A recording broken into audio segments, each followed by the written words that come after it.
முரசொலி நாளேட்டில் வெளியாகியுள்ள தலையங்கத்தில் மேற்கு வங்க மாநிலத்துக்கான தேர்தல் அறிக்கையை பாஜக வெளியிட்டுள்ளது. இதனை உள்துறை அமைச்சர் அமித்ஷா வெளியிட்டுள்ளார் என்றும், மேற்கு வங்க மாநிலத்தில் ஆட்சிக்கு வந்த 6 மாதத்தில் பொது சிவில் சட்டத்தை அமல்படுத்துவோம் என்று பாஜக வாக்குறுதி அளித்துள்ளது என்றும் கூறப்பட்டுள்ளது. மேற்கு வங்காளத்தில் முர்ஷிதாபாத் நகரில் நடைபெற்ற தேர்தல் பரப்புரை பொதுக்கூட்டத்தில் உரையாற்றிய பிரதமர் மோடி, ஊடுருவல்காரர்களை பாதுகாக்க திரிணாமுல் காங்கிரஸ் கட்சி திருப்திப்படுத்தும் அரசியலை செய்து வருகிறது. நாட்டின் பாதுகாப்பில் சமரசம் செய்து கொள்ள முடியாது. திருப்திப்படுத்தும் அரசியலுக்கு முடிவுரை கட்ட மேற்கு வங்கத்தில் பொது சிவில் சட்டத்தை அமல்படுத்துவதில் பாஜக உறுதியாக இருக்கிறது என்று பேசியிருக்கிறார் என்று கூறப்பட்டுள்ளது. பாஜகவின் அடிப்படை கொள்கைகளில் ஒன்று பொது சிவில் சட்டமாகும். பல்வேறு இனங்கள், மொழிகள், பண்பாடுகள், பழக்க வழக்கங்கள் கொண்ட மக்கள் வாழும் நாடு இது. இங்கு பலதரப்பட்ட மக்களுக்கு பாதுகாப்பு தரும் சட்டங்கள் இருக்கின்றன. இவை அனைத்தையும் நீக்கிவிட்டு அனைவருக்கும் பொதுவான ஒரு சட்டத்தை கொண்டுவர துடிக்கிறது பாஜக. திருமணம், விவாகரத்து, சொத்துரிமை, தத்தெடுப்பு ஆகியவை பொதுவாக அனைவருடனும் கலந்தது. ஆனால் இவை ஒரே மாதிரியாக நடத்தப்படுகிறதா என்றால் இல்லை. இந்துக்கள் அனைவரும் ஒரே முறைப்படி திருமணம் செய்வதில்லை. மாநிலத்துக்கு மாநிலம் வேறுபடுகிறது. ஒரே மாநிலத்துக்குள் பல்வேறு வகையில் திருமணங்கள் நடக்கின்றன. குடும்பம் என்ற அமைப்பு முறை பொது பண்பாட்டுடன் இயங்குவதில்லை. இந்திய அரசமைப்பு சட்டம் பல்வேறு சிறப்புரிமைகளை பல்வேறு வகைப்பட்ட மக்களுக்கு வழங்கியிருக்கிறது. இது பன்முகத்தன்மையை காக்க வழங்கப்பட்ட உரிமையாகும். அதை குலைக்க பார்க்கிறது பொது சிவில் சட்டம். இஸ்லாமியர்கள், கிறிஸ்தவர்கள் தங்களுக்கென தனித்தனி திருமண சட்டங்களை வைத்திருப்பதுதான் பாஜகவை உறுத்துகிறது. அனைத்து மதங்களின் தனிநபர் சட்டமும் இவர்களுக்கு எரிச்சல் தருகிறது. அதை எடுக்க வேண்டும். அதுதான் இவர்களது உண்மையான நோக்கம். இது தொடர்பான வாத பிரதிவாதங்கள் தொடர்ந்து நடந்து வருகிறது. 2016ஆம் ஆண்டு ஒன்றிய சட்டத்துறை அமைச்சகம் சட்ட ஆணையத்துக்கு ஒரு கோரிக்கை வைத்தது. பொது சிவில் சட்டத்தை அமல்படுத்துவதற்கான ஆலோசனைகளை கேட்டது. 2018ஆம் ஆண்டு சட்ட ஆணையம் தனது கருத்தை தெரிவித்தது. பொது சிவில் சட்டம் தேவையில்லை என்று சொன்னது. உத்தரகாண்ட் மாநில பாஜக அரசு பொது சிவில் சட்டத்தை 2024ஆம் ஆண்டே நிறைவேற்றிவிட்டது.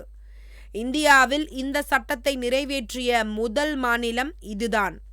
அனைத்து மதத்தினருக்கும் பொது சிவில் சட்டத்தை உருவாக்கிய உத்தரகாண்ட் அரசு பழங்குடியின மக்கள் இந்த மசோதாவுக்குள் வரமாட்டார்கள் என்ற சலுகையை வழங்கியது. ஏனென்றால் பழங்குடியினர் இதனை கடுமையாக எதிர்ப்பார்கள் என்று தெரியும். இத்தகைய சட்டத்தை அமல்படுத்த விடமாட்டார்கள் என்று தெரியும். அதனால் தப்பித்து கொண்டது உத்தரகாண்ட் பாஜக அரசு. பழங்குடியினரை மட்டும் விலக்கும் சட்டம் எப்படி பொது சிவில் சட்டமாகும் என்று முரசொலி கேள்வி எழுப்பியுள்ளது. பொது சிவில் சட்டத்தை முஸ்லிம் தனி சட்ட வாரியம் தனது கடுமையான எதிர்ப்பை 2023ஆம் ஆண்டே சொல்லியது. உத்தரப்பிரதேச மாநிலம் லக்னோவில் கூடிய இந்த சட்ட வாரிய உறுப்பினர்கள் மத்திய சட்ட ஆணையத்துக்கு விரிவான கடிதத்தை அனுப்பினார்கள். சிறுபான்மையினரின் உரிமையில் இந்த சட்டம் தலையிடுகிறது என்று சொன்னார்கள். சீக்கியர்களின் சிரோமணி அகாலி தளம் கட்சியின் நிர்வாகிகள் கூட்டம் இதனை எதிர்த்துள்ளது. ஜார்க்கண்ட் மாநிலத்தை சேர்ந்த 30க்கும் மேற்பட்ட பழங்குடி அமைப்பினர் சேர்ந்து எதிர்ப்பு தெரிவித்திருக்கிறார்கள். காசி ஹில்ஸ் என்ற தன்னாட்சி பெற்ற மாவட்ட கவுன்சில் இதனை எதிர்த்துள்ளது. காசி சமூகத்தின் பழக்க வழக்கங்கள் பாதிக்கப்படும் என்கிறார்கள் இவர்கள். அரசியலமைப்பின் 6வது அட்டவணையில் சிறப்பு சலுகை பெற்றிருக்கும் சமூகம் இது. 2023ஆம் ஆண்டு இந்திய சட்ட ஆணையத்தின் தலைவர் நீதியரசர் ரித்துராஜ் அவஸ்திக்கு தமிழ்நாடு முதலமைச்சர் மு.க.ஸ்டாலின் விரிவான கடிதத்தை எழுதினார்.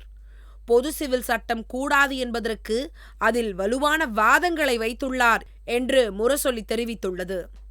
ஒருவர் தான் விரும்பும் மதத்தை பின்பற்றுவதற்கும் கடைபிடிப்பதற்கும் பரப்புவதற்குமான உரிமையை இந்திய அரசியலமைப்பு சட்டம் உறுதி செய்துள்ளது.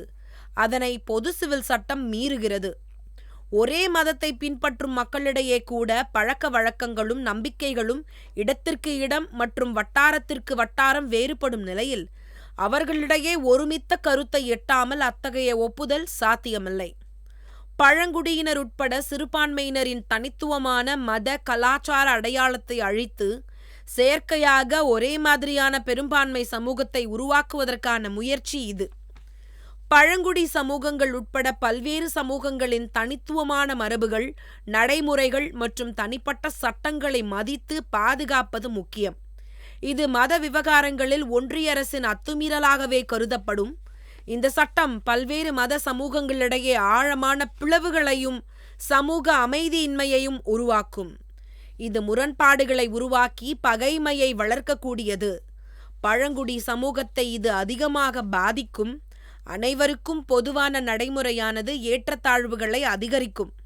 நமது நாட்டின் பலம் அதன் பன்முகத்தன்மையில் உள்ளதாகவும், பொது சிவில் சட்டத்தின் மூலம் அதை ஒருமுகப்படுத்த முயற்சிப்பதை விட நாம் நமது பன்முகத்தன்மையை நிலைநிறுத்தி கொண்டாட வேண்டும் என்று அந்த கடிதத்தில் முதலமைச்சர் குறிப்பிட்டுள்ளார்.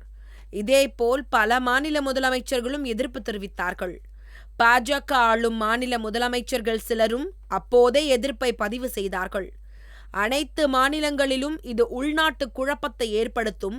எனவே பொது சிவில் சட்டத்தை அமல்படுத்துவோம் என்ற வாக்குறுதியை பாஜக திரும்பப் பெற வேண்டும் என்று முரசொலி தனது தலையங்கத்தில் வலியுறுத்தியுள்ளது.